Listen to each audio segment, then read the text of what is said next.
Group of pill pushers? Hey, well, God, people love me, don't they? Get lucky! Ladies, all we send you home with is a lot of love from me and... Carnegie Wilson! Hello everyone, Robert Q. Sonneman here from Game Show Garbage again.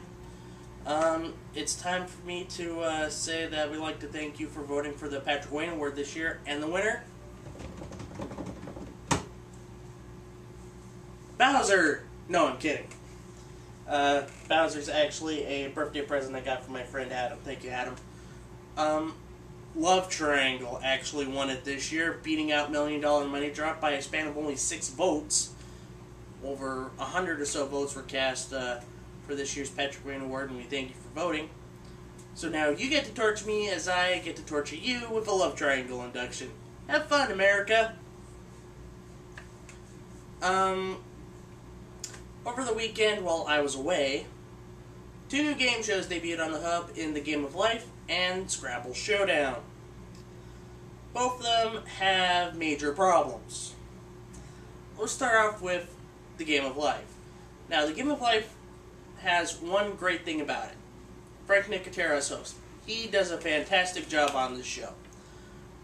The rest of the show, well, not so much. The format is this. 2 teams of 3, a kid, a sibling, whether it be brother, sister, niece, nephew, that sort of thing, and a parent, whether it be mother, father, aunt, uncle, maybe a grandmother or grandfather, whenever more episodes air, take part in this show where the first 2 rounds they play something akin to cash cab of sorts. They'll take one of 2 categories. They will get in the car, you know, the infamous car where you rode around it, and they answer questions based on the adventure that they choose, not the category, but the adventure they choose. I guess the first one was profession, and the second one was where you want to go on vacation. Professions such as like a map maker, a scout leader, that sort of thing.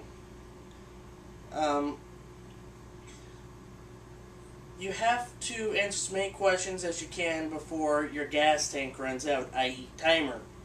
And it lasts for about 45 or so seconds. If you get a question right, you get so many points, or life points as they say. The first questions were 100, second 200, 300, you get the idea. If you get a question wrong, you're halted for about 5 seconds, and that drains your gas tank quite a bit. Second round, lather, rinse, repeat, except points are doubled, and the third question, is, along with 600 points, is a gas question, where if you get it right, not only you get 600 points, but you get more time, which is about 15 or so seconds, and which usually stretches out to 1 or 2 more questions. Now, the format, that is very derivative of Cash Cab, and really isn't that exciting to watch unless you see people really give dumb answers, like what Cash Cab is pretty much known for. Then after those 2 rounds, whoever has the most points gets to spin the life wheel, finally, for a shot at a mini vacation. To where, D? No, I'm kidding. Sadly, D. Baker does not announce the show. Frank does everything. They choose either the odd or even numbers on the wheel, 1 through 10 on the life wheel. It's the actual life wheel. And if it lands on it, they get the mini vacation. If they don't, then they get some consolation prize, which is usually a dinner theater, tickets to like a dinner show, like they have medieval times or a pirate thing, sort of. And then the third round is just a stunt where to earn more points. Since this was a Pat Finn show, you'd think you'd probably rip off something more seemly from a Stone Stanley show, like have the life points be worth more than 250 instead of worth more than 250. Maybe like 500 points to at least balance out the show, because you could breeze through the first 2 rounds and make that third round meaningless. And whoever has the most points wins the game and gets to spin the life wheel again for a chance to win the grand prize. Now, the grand prize is pretty impressive. It was a 3D screening room in the episode that aired on Saturday, which was a 55-inch HD TV, a 3D Blu-ray player, and a Blu-ray surround sound system. Pretty impressive. To be quite honest, the third round is now we're ripping off the Newlywed Game. You know what, I take that back about Pat Finn, I take that completely back, because Pat Finn had nothing to do with this show. He had something to do with Scrabble Showdown.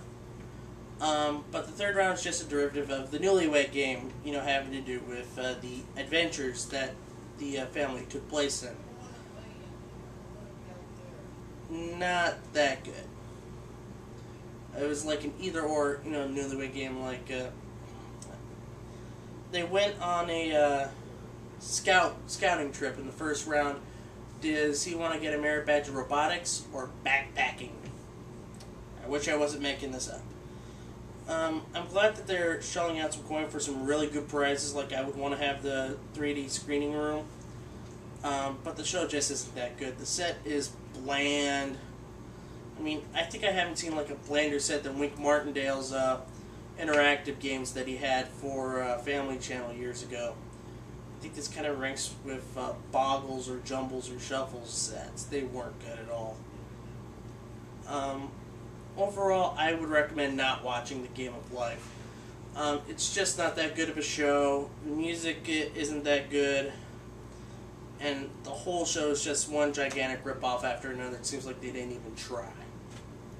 They said, okay, Life had a car as a moving piece. Okay, we'll have that as a vehicle so we can go on a road trip and an adventure of green screenness.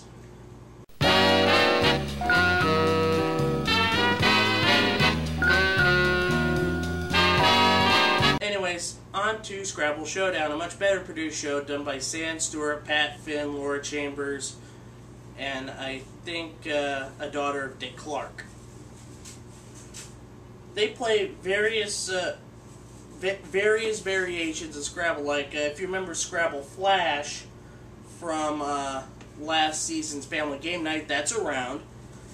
They also have a knockout, Scrabble Knockout, where there's a whole bunch of letters up there that form a word. 3 of them don't exist in the word. So the one person says knock out this letter, they'll knock it out, and if they get it right, they move on to the next word. 5, and it's just a really well produced show. All the rounds are well thought out, especially the last round. For those who are worried that the Scrabble game show from the 80s wouldn't have any bearing on this, you're wrong, because the bonus round is Scrabble as it was in the 80s with clues.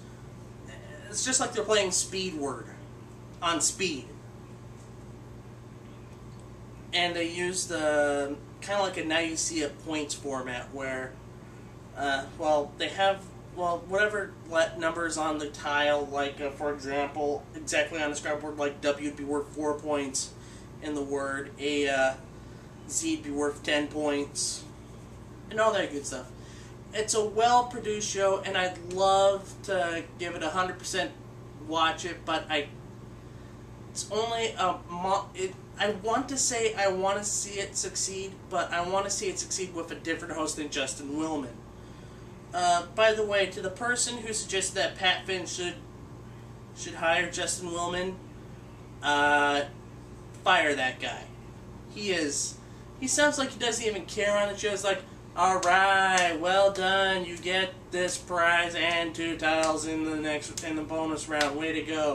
We'll be back with more Scrabble Showdown right after this. Don't go anywhere. It's exactly what he sounds like, and he sounds pretty pathetic.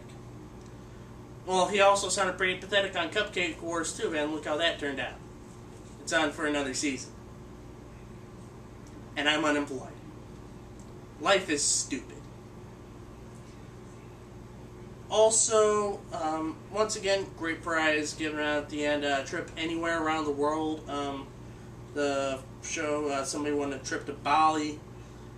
That's pretty expensive. A trip to Bali has to be around $4,000 or $5,000 given away every week. this is a weekly show, and that's fine. This was a daily show, like 5 days a week. They'd kind of have to shell out a bit more. 17,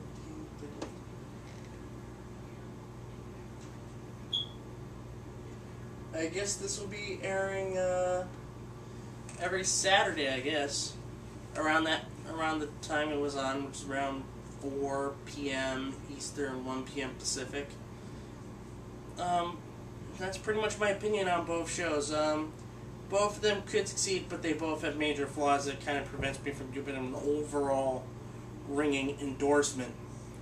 Scrabble Showdown, the host, the game of life, the format, and set, and music, and the non-existing audience, which doesn't really count nowadays because most of the shows use a tape machine. You can hit a button and go, yay! Aside from that, that's all. So for Game Show Garbage, this is Bowser and Robert Tidal with the Dragon saying, "You will."